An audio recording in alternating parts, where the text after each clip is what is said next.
En esta secuencia de paseos sugeridos por el espacio que ocupa la costa, que va del municipio de Almería al municipio de Pulpí, llegamos a la localidad de Garrucha, núcleo principal de un municipio que, literalmente, vive pegado al mar.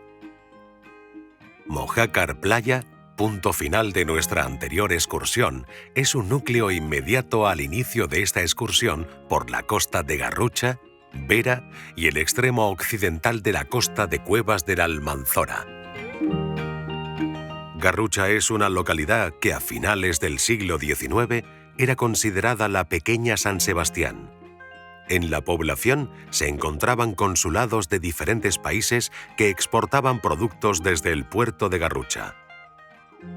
Este fue el principal motivo que llevó a Garrucha a ser lugar de veraneo. Iniciaríamos nuestra visita siguiendo la costa desde Mojácar Playa. A la entrada encontramos los restos de la estación de la línea ferroviaria que iba de Bédar a Garrucha, línea por la que se transportaba el mineral desde las minas de Bédar hasta Garrucha para ser embarcado para su transporte. Muy cerca de allí encontramos otro búnker o nido de ametralladoras como las que vimos en la playa de Genoveses o en Cabo de Gata. Esa estructura defensiva servía como defensa ante posibles ataques aéreos de la aviación italiana y alemana que apoyaba al ejército franquista. Continuamos nuestra visita hacia el Castillo de las Escobetas o Jesús del Nazareno. Como en otras excursiones de este recorrido, que nos lleva de Almería a Levante, nos encontramos con otra estructura defensiva, ahora convertida en un centro de interpretación que se denomina Nautarum. Este centro ofrece un horario y calendario para poder ser visitado. Construido a finales del siglo XVIII, en el marco del Plan de Defensa de Carlos III, su propósito coincide con el del resto de estructuras defensivas visitadas en nuestro recorrido. Como en otros casos, en el siglo XIX pasa a ser cuartel de carabineros. Su planta presenta cierta similitud con la del Castillo de San Ramón, en el playazo de Rodalquilar, y con el Castillo de San Juan de los Terreros, en la costa de Pulpí. Antes de dirigirnos al corazón de Garrucha, observamos el antiguo faro de Garrucha, faro que queda fuera de servicio por la contaminación lumínica de los edificios que lo rodean, circunstancia que impedía que su luz se observara desde la distancia. Este faro es sustituido por el nuevo faro de Mojácar, situado a suficiente altura, evitando ser confundido con la luz de las edificaciones. El malecón es el gran paseo marítimo de Garrucha. Pasear por él es hacerlo por la historia marítima y pesquera de Garrucha, también por el imaginario de garrucheros y garrucheras. Con otro uso bien distinto, encontramos el antiguo edificio de salvamento marítimo, el Pósito de Pescadores y el Alfolí. Las casas de salvamento marítimo fueron fundamentales para ofrecer auxilio a navegantes. En la actualidad, el servicio de salvamento marítimo sigue cumpliendo su función, ayudado por los avances de la tecnología. El edificio que ahora ocupa el Ayuntamiento de Garrucha fue un antiguo alfolí, nombre que recibían los almacenes de sal, fundamentales para la conservación del pescado en un tiempo en el que no existían medios frigoríficos para su conservación. Los pósitos, promovidos por un capitán marítimo gallego destinado en Almería, fueron el antecedente de las actuales cofradías. Este ferrolano se llamaba Alfredo Saralegui. En el año 1914, Saralegui es destinado a la Comandancia de Marina de Almería. En Almería, en el año 1915, redacta el primer proyecto de las asociaciones de pescadores, por él denominadas Pósitos de Pescadores. En años posteriores se fundan pósitos de pescadores en los puertos pesqueros españoles. Uno de ellos será el de Garrucha, edificio que se conserva en la actualidad. En los pósitos de pescadores se ofrecían servicios para la comunidad pesquera, también formación relacionada con la pesca.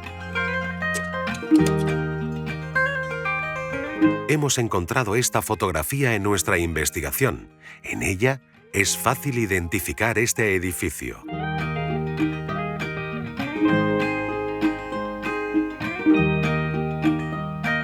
Continuamos hacia el mirador de la Virgen del Carmen. Frente a él, la bocana de un puerto pesquero que cada vez se empequeñece más ante el crecimiento del puerto de mercancías. Desde este punto podemos observar el ir y venir de embarcaciones de distinto porte.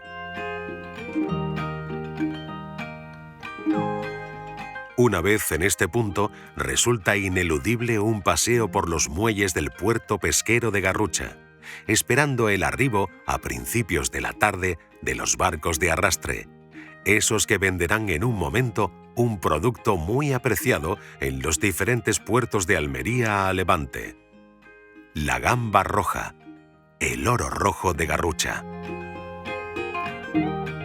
El último punto que visitaremos en Garrucha es el parque que corona la población, parque conocido por la chimenea de humos de una antigua fundición.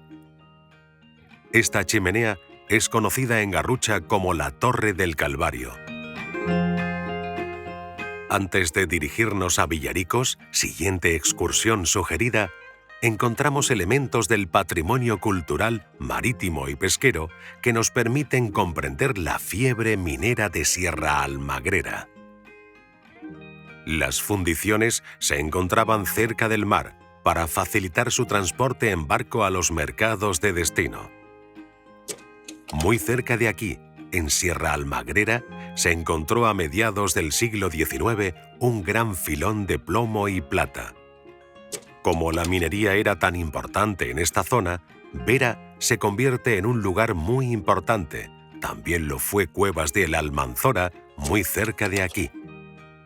Para comprender la importancia de la minería en el Levante almeriense, hemos de señalar que en Vera existía una escuela de capataces de minería y de fundiciones.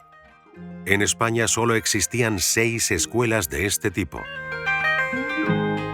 Esta chimenea es lo que queda de la fundición de Desplatación La Española. Esta fundición fue creada por un empresario que se llamaba Enrique Calvet. De ella se obtenía plomo dulce y plata. Como en el caso de Mojácar, puede ser recomendable abandonar nuestro recorrido por la costa para pasear por la calle Juan Anglada de Vera, o para situarse frente a la portada de la casa de Ramón Orozco, uno de los empresarios almerienses más importantes del siglo XIX, importancia en la que sus explotaciones mineras tuvieron mucho que ver. En Palomares encontramos otro vestigio que nos habla de aquel tiempo de ferviente actividad minera. Es el horno de la fundición madrileña, empresa creada por la Sociedad de Herederos de Rodas y Compañía, fundición que ocupaba 18.000 metros cuadrados. En ella se fundían 350 quintales de mineral cada día, estimándose más de 400 kilos de plata los obtenidos mensualmente, trabajando en ella casi un centenar de obreros. Estuvo funcionando hasta la década de los 70 del siglo XIX. Concluye aquí esta excursión que iniciamos en el extremo occidental de Garrucha y que concluimos en la costa de Palomares, ya en el municipio de Cuevas de la Almanzora. Como en todo este recorrido, mostramos el patrimonio cultural, marítimo y pesquero de Almería a Levante. Nuestro siguiente destino será Villaricos, en el municipio de Cuevas de la Almanzora.